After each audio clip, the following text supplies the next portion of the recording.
Pesquisas demonstram que a autocompaixão ajuda a promover a resiliência, a saúde emocional e a satisfação com a vida. E agora a gente vai bater um papo com a Adriana Drula, que é mestre em psicologia positiva, que vai falar sobre a autocompaixão. Seja muito bem-vinda. Obrigada, boa tarde. Uma honra estar aqui. Linda aquela imagem, né? A gente começar com a autocompaixão, aquele carinho que a gente tem que fazer. Explica pra gente, o que é a autocompaixão? De uma forma bem simplificada, a gente pode entender que a autocompaixão é nós sermos para nós mesmos os nossos melhores amigos. Então, da mesma forma que a gente é gentil com quem a gente ama, da mesma forma que a gente apoia, né, as pessoas que a gente ama num momento de dificuldade, a autocompaixão é a gente ser este apoio para a gente mesmo. E muitas vezes não, eu acho que a gente é o pior pra gente, né? Não tem jeito, a gente fica ali, eu sabia, por que eu não pensei antes, por que eu não fiz isso, por que eu não fiz aquilo, a gente é muito cruel com a gente mesmo, né? Sem dúvida, a gente acha até que precisa ser cruel pra gente evoluir, né? É muito paradoxal, porque se a gente for pensar, né... Nós que a gente estava aqui conversando, a gente tem filhos pequenos, enfim. Se você for escolher uma escola para o seu filho, qual escola que você vai escolher, né? Aquela escola que a professora acolhe as dificuldades, Lógico. que fala para ele tudo o que ele faz bem, que acredita no potencial dele quando ele erra. Sim. Ou a outra escola que a professora critica, que ela... Não, que acolhe, né? Tem um desenvolvimento do ser humano ali, né? Assim, pra gente superar as nossas dificuldades, a gente precisa de autoconfiança. A gente precisa de coragem para fazer o que é difícil. Né? Então, se você tá o tempo inteiro dizendo para você que você não presta, que você não sabe fazer nada certo, que você é inadequado, como você vai ter coragem? E aquela vozinha interna, ela fica o tempo inteiro falando pra gente, né? Exato. Poderia ter sido melhor. Nem comemora, né? Muita gente nem comemora quando conquista alguma coisa, já vai pro outro. Fala, você não fez mais sua obrigação. Tem muito pai assim também, né?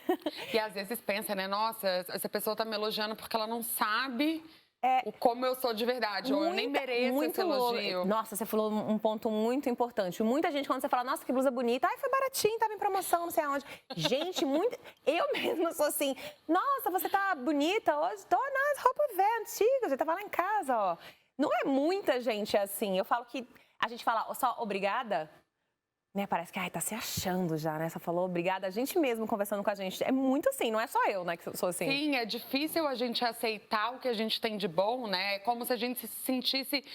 se eu, por exemplo, me achar bonita, eu vou me desconectar do outro. Sim. É quase que as pessoas não vão querer... As pessoas vão me achar metida, convencida, não vão querer ser minhas amigas. É quase como... se a gente se igualasse por baixo, né? Ou a gente estivesse mostrando que a gente é inofensivo, abrindo todos os nossos defeitos para o mundo. Não, olha, eu sou assim, quer dizer, eu sou inofensivo, não precisa ter medo de mim. Nossa, adorei. Bom, fala um pouquinho do seu programa. Você tem um programa que você vai começar, não é? De autocompaixão. Sim, é um curso de 9 semanas, um programa de 9 semanas pro desenvolvimento da autocompaixão. É um curso baseado em mindfulness. Então, em meditações, né? Na verdade, a gente, quando fala de meditação, a gente pensa assim, meditação é a gente sentar e ficar prestando atenção só na respiração e voltar para a respiração e voltar para a respiração. E eu não consigo porque eu não concentro, né? E o mindfulness que a gente fala aqui da autocompaixão é um pouco diferente, né? São meditações em que a gente cria situações, então, quer dizer, é como se a gente guiasse a pessoa para ela imaginar situações em que ela realmente se conecta com o amor que ela tem por ela mesma. Porque a autocompaixão, quando a gente começa a falar sobre autogentileza, faz todo sentido. A gente pensa, nossa, realmente eu preciso de apoio e de gentileza e de cuidado, né, para que eu me sinta capaz e para que eu evolua. Mas saber não é o suficiente para a gente fazer. Sim, a gente sabe, mas não coloca em prática. A prática é o mais difícil, Exato. Né? Então,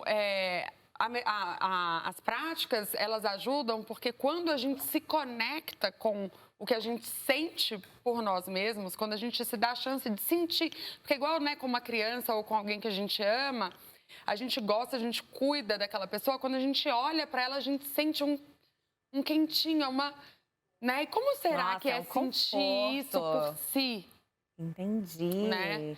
E como você, assim, esse auto-amor, essa autogentileza, você vai desenvolvendo durante o curso? São 9 semanas? São 9 semanas, Como 9 foi que você semanas. teve e falou, vou fazer um curso sobre isso? Você é mestre em psicologia positiva. Sim. Que já é maravilhoso, né? Consegue trabalhar a mente, porque a mente, ela toda hora bota a gente para um lado, você fica, é uma luta. Aí a gente pensa que tá bem, não, agora eu tô bem, não vou meditar mais, não vou fazer afirmação positiva, né? Vou seguir a vida. Aí a vida te dá um crack, porque você não tá prestando atenção no que você tá vivendo, tá acontecendo. Aí a mente faz o quê? Te dá uma rasteira. E quando você teve assim, vou trabalhar autocompaixão, é isso que tá precisando, é isso que acho que tem que vir pro mundo inteiro, porque a gente é muito cruel. Onde você teve esse insight? Olha, esse programa, eu não fui a criadora desse programa, eu passei por esse programa enquanto aluna, né?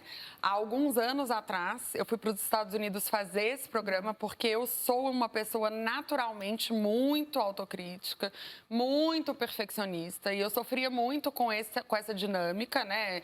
Workaholic, nunca tá bom o suficiente, tudo tem que ser perfeito, então aquele peso.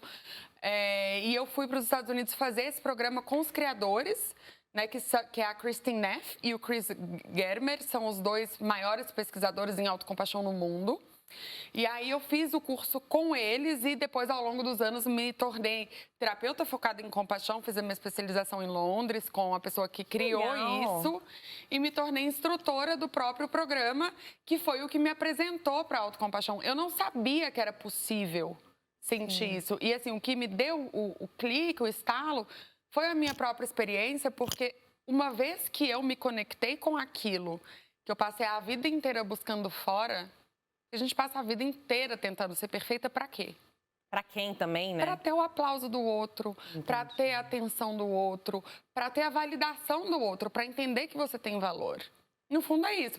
Quando você entende que, na verdade, você tem valor intrinsecamente, não pelo que você faz, pelo que você deixa de fazer, e que você pode ser a pessoa que se dá aquele valor e aquele reconhecimento, é como tirar um sapato apertado, sabe? Um cinto apertado, uma calça jeans que você não sabia nem que estava te incomodando, que você estava com ela há tanto tempo, e aí você tira...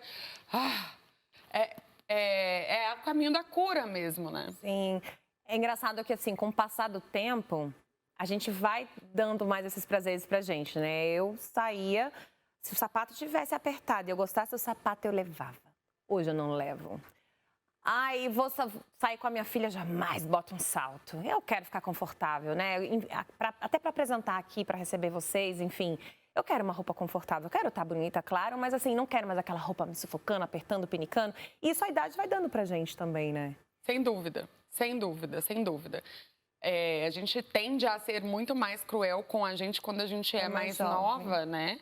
E até essa coisa da comparação social, essa coisa de sair de casa adolescência e depois, quando somos adultos jovens, a gente ainda está tentando se descobrir, a gente precisa se comparar o tempo inteiro. Né? Demora para que a gente vá construindo a nossa identidade, se apropriando daquilo e, eventualmente, dizer, olha, não preciso ser isso, aquilo, outro. Eu tenho valor por quem eu sou. E aí a gente conseguir se respeitar um pouco mais. Sem dúvida, é um presente que a idade traz, né? Sim. Mas que cada vez mais difícil, né? Principalmente por conta das redes sociais, acho que... Essa autocomparação mesmo de quero chegar aqui, aí você chega lá, você quer chegar lá, tipo, não tem fim, né? Coisas, cargos... Né? A gente não tem parada, né? Como diz minha avó, a gente quer cada vez mais, e tudo bem, tem um lado positivo, né, de você querer crescer, mas também tem esse lado, né, negativo de você ficar se chicoteando, se cobrando, né, de forma severa. Se fosse para você dar umas dicas, para quem não, só para quem não vai fazer o treinamento, mentira, para todo mundo, vai para vocês até fazerem um treinamento dela, porque eu acho super importante, né? Eu acho que o amor próprio, a autocompaixão, te dá a base para tudo, né? Você fica bem consigo mesmo. O que eu reparo é que muita gente se castiga. Tipo, não deu certo um relacionamento. Poxa, mas ele me deu vários sinais e eu não vi, né? Por exemplo, um trabalho. Nossa, eu imaginei que não ia dar certo, mas eu fui. E a gente vai e se chicoteia, né? A gente fala, tá tudo bem, vai, Gi. Tá tudo bem, errar faz parte. A gente nunca faz isso, né? Tem umas dicas para ajudar a desenvolver essa autocompaixão? Tem sim.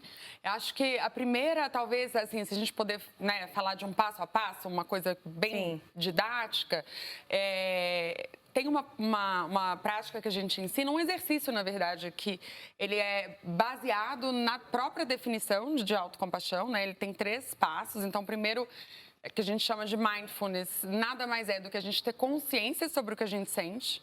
sem aumentar e sem diminuir. Então, por exemplo, se eu estou passando por uma dificuldade, eu consegui entender que está difícil, sim, que eu estou talvez me comparando com o outro e me sentindo inferior, sim, mas sem aumentar aquilo, ai meu Deus, porque... ou sem diminuir, não é nada. Então, o primeiro passo seria entender o que você sente. Tá. Né? O segundo passo é a gente lembrar que a gente sofre, a gente tem defeito, a gente erra, não é porque você é insuficiente, inadequado, porque você deveria saber melhor, porque você não prestou atenção. É porque você é humano. Só isso, você é humano, e tá tudo bem errar, voltar, né, falar, poxa, eu não devia ter me controlado, não devia ter falado assim, assado, devia ter escutado mais. A gente entender também este lugar, como que fazer essa... medir, né? Por exemplo, você fazer essa autoavaliação sem se criticar tanto, Sim. mas podendo corrigir também, né, tendo um aprendizado. Então, para isso, a ideia é a gente separar a pessoa do ato. Puxa, isso é difícil, hein? Então, você é a pessoa e o que você fez é o ato. Então, talvez aquilo que você fez poderia ter sido feito de outra forma. Talvez você possa ter machucado alguém. Talvez você poderia ter se acalmado antes de falar. Sim. Mas então a gente está analisando um ato, né? Um ato nosso que talvez foi um ato infeliz. Talvez quando a gente analisa esse ato, a gente fique um pouco chateado. Sim. Mas a ideia é não estender a avaliação do ato para que atinja o seu autoconceito. Então, quer dizer, você pode ter machucado alguém, você pode ter falado de uma forma que não foi legal, mas isso não significa que você não é legal. Tá, só foi um Significa momento que você é humana. Você errou, mas pode, né? Quem nunca? A gente que é mãe, né? Vocês que são mães aí, a gente quando sai um pouquinho, aumenta um pouquinho o volume e a criança faz aquela carinha, você fica, meu Deus, né? A culpa corrói, a culpa é um dos grandes vilões, né? Que atrapalha a gente ter essa autocompaixão com a gente mesmo, não é? Sim, acho que é o autoataque, né? Sim. A gente ficar se criticando como se a gente... culpando, né? Não, como se a gente tivesse a obrigação de ser perfeito, quando, na verdade, a nossa condição humana não nos permite ser perfeito. Para começar, que a gente tem um cérebro que é super reativo, um cérebro que presta atenção em tudo que dá errado em vez das coisas que dão certo. Isso não é uma pessoa ou outra, somos todos. O viés negativo é universal. Porque, né? Por isso que foi estudar a disciplina, né, a psicologia positiva. E quando a gente começa a estudar a mente humana, a gente entende que as dificuldades não são frutos de incompetência. Às vezes é fruto de design mesmo da nossa fisiologia, que não é perfeita, aliado a uma história de vida criado por outros seres também perfeitos, que naturalmente, né, realçam certas faltas, às vezes excessos, que moldam a nossa personalidade de um jeito. E a gente sai na vida tentando fazer o melhor com isso que nos foi dado. Quer dizer, é sua culpa? Por que você precisa ser perfeito, né? Por que não é até uma certa forma de egocentrismo, às vezes até de narcisismo, a gente pensar que a gente deveria ser perfeito? Verdade. Ninguém é perfeito, né? Mas e por que a gente se crucifica tanto? Porque todo mundo faz isso, né? Por exemplo, eu sei dos meninos aqui, quando eles não erram com a câmera, ou quando a gente esquece um nome, e aquilo fica ali, ó. Você esqueceu? Esqueceu. Esqueceu, você não é tão boa assim. É muito louco, né? Porque fica ali martelando na gente, né? Ninguém gosta de errar, na verdade. Como lidar com os erros? Com gentileza, né, que é a autocompaixão. Então, por exemplo, se a gente percebe que a gente errou e que a gente está se sentindo mal, a ideia é se conectar com isso. Poxa, eu tô chateada. E depois lembrar, tá bom, tô chateada, fiz uma coisa que não foi legal, mas, né, faz parte da condição humana, todo mundo erra. Isso não me faz uma pessoa ruim, meus erros não me definem, fazem parte de mim. E a partir daí, então, eu posso ser gentil comigo mesma. Por exemplo... nossa, foi muito chato, não gostei de ter errado de tal forma, as pessoas, né, também ficaram chateadas comigo. Como que eu posso fazer diferente da próxima vez? E, de repente, lembrar que eu estou fazendo o meu melhor. Porque a gente erra... Dando o melhor, né? É muito difícil a gente encontrar as pessoas que falam assim, olha, eu vou errar porque eu tô afim de errar e fazer... Eu tô afim de fazer mal para as pessoas. Nunca Poxa, vi, né? Ninguém é assim. Quer dizer, eu acho. Acho que tem questões patológicas, né? Aí já entra na patologia, né? Sim, mas a porcentagem... Mentes perigosas. Exato. A porcentagem da população que age dessa forma é muito pequena. A maioria de nós erra tentando acertar. Tá, e não viver também, por exemplo, não viver um luto ou não aceitar a situação também não é um caminho. Tipo, não, tá tudo bem, não aconteceu nada. E vida que segue. Isso também é ruim, né? Porque você não entende, não aceita, não vivencia aquilo. Isso também é ruim pra gente. Sim, porque se a gente tá triste, a gente precisa de cuidado e conexão, né? Sim. Tanto do outro quanto de nós mesmos. E a gente pode ser, isso é muito legal o aprender. Porque assim, quando a gente é pequeno, a gente precisa da mãe. A mãe para cuidar, a gente chora no berço, precisa que a mãe pegue, porque senão você precisa da mãe para sobreviver, você precisa de alguém que te dê o que você precisa. Mas quando a gente cresce, a gente consegue ser isto que a gente precisa para nós mesmos. Sim. A gente consegue aprender a dar para nós apoio, a ser uma voz mais compassiva, de gentileza, de apoio, de reconhecimento. Sim. Né? E é muito libertador isso, porque é aquilo, a gente passa a vida inteira procurando isso fora. Com certeza. Eu vou te pedir dicas, né, pra gente desenvolver esse autocuidado, essa autocompaixão. Eu aprendi uma, vou falar uma, aí você me fala se tá certo ou não, uma amiga minha de Natal, eu falei, onde você tá indo? E ela falou, vou ali comprar flores pra mim. Eu falei, oi? Ela falou, eu vou ali comprar flores pra mim. E eu falei, olha que legal. E ela falou, experimenta, é muito bom, Gi, vai lá, compra flores, toma um vinho, não sei o quê, nananã. E eu fui fazer isso. Foi tão legal que virou pra mim um hábito. Então, legal. assim, e a minha filha veio e agora ela fala, mamãe, quero comprar flores pra mim. E pequenininha, tem 5 anos. E foi uma coisa que eu aprendi e é um autocuidado, acredito com autocompaixão. É outra coisa que eu faço, né? Assim, a gente ficar em posição fetal, gente, dá um acolhimento, né? Porque às vezes você não tá num momento, né, muito gostoso da vida e não tem ninguém para abraçar, enfim, e você ficar naquela posição fetal te dá um acolhimento, né? Tá certo por enquanto? Super, Que super, mais? achei Dá mais maravilhosa, eu não dicas. sabia dessa dica. Dá flores para você, né? Exato. Quem te deu flores? Eu. Ó, uma dica super legal é a gente usar o toque. Né? Então, a gente usar o toque para acalmar a nossa fisiologia. Então, da mesma forma que um abraço de um amigo te conforta, o seu toque em você mesmo. Então, por exemplo, uma mão no coração, ou às vezes até isso aqui, com a intenção... Uma automassagem também vai bem? Sim, isso acalma a nossa fisiologia, acalma o nosso cérebro até, porque o nosso cérebro ele é programado para se acalmar a partir do toque. Então, isso é uma coisa que a gente pode fazer. Outra coisa é, como eu falaria com uma grande amiga, uma pessoa que eu amo, nessa mesma situação? Entendi. E aí falar com você desta mesma forma. É um treino. É um treino, né? É um treino. É um treino que você vai fazendo para poder desenvolver essa autocompaixão, porque vai desenvolvendo. Algumas pessoas são mais cruéis que as outras, né, assim, ou não? Sem dúvida. Você falou que era muito assim, né, muito crítica. Sim. Isso vem do signo, vem da educação da família, ou você acredita que a pessoa já nasce assim, autocrítica mesmo? Todos nós somos em alguma medida, né? A gente tem essa tendência de se automonitorar. As nossas experiências de vida nos condicionam a ser assim também. Então, quando a gente tem pais muito exigentes, às vezes não é nem a questão de ser abusivo. Às vezes, pais que não conseguem mostrar o amor, que não conseguem te admirar por quem você é, ou às vezes não conseguem te comunicar isso. Então, você passa a vida inteira tentando agradar, se olhando, né? Porque o que é autocrítica? Sim. É você se monitorar o tempo inteiro para saber que você está sendo aceito, para saber que as pessoas te amam, que você tem valor, né? Então, às vezes, a nossa experiência nos condiciona. É verdade. Assim. É muito louco que você falou agora dessa cobrança do pai, né? Eu tenho uns livrinhos, umas coleções de livros que eu compro para minha filha, todo dia eu leio para ela. Aí tem os sentimentos, né? E ontem eu li da tristeza, e aí ele estava falando, né? O menininho, eu me sinto triste quando... meus pais querem que eu tire 10 em tudo, né? Poxa, você lembrou agora da cobrança? E é bom, né? Porque vai desenvolvendo os sentimentos da criança, ela vai entendendo isso, que ela é um ser em construção, enfim. Sim. Bom, adorei. Adriana Drula, mestre em psicologia positiva. Volte para falar do curso. Aproveite e fale, convide as pessoas. Tenho certeza que vai fazer um bem enorme para muita gente. Obrigada mais uma vez. Viu? Obrigada, eu adorei ter vindo. Foi uma honra.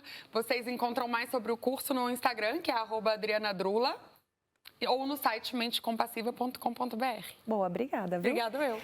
Sextou, minha gente. Bom, eu vou ficando por aqui. Quero desejar uma sexta maravilhosa, dançante, com alegria, com quem vocês amam, que isso que é importante, estar com quem a gente ama, hein? Feliz dia, mais uma vez, do nordestino. E é isso, eu fico aqui, mas ela chega toda exuberante. Nani Venâncio, é com você, maravilhosa. Beijo, minha gente, um ótimo feriado, ótimo final de semana, ótima vida, ótimo tudo. Fui!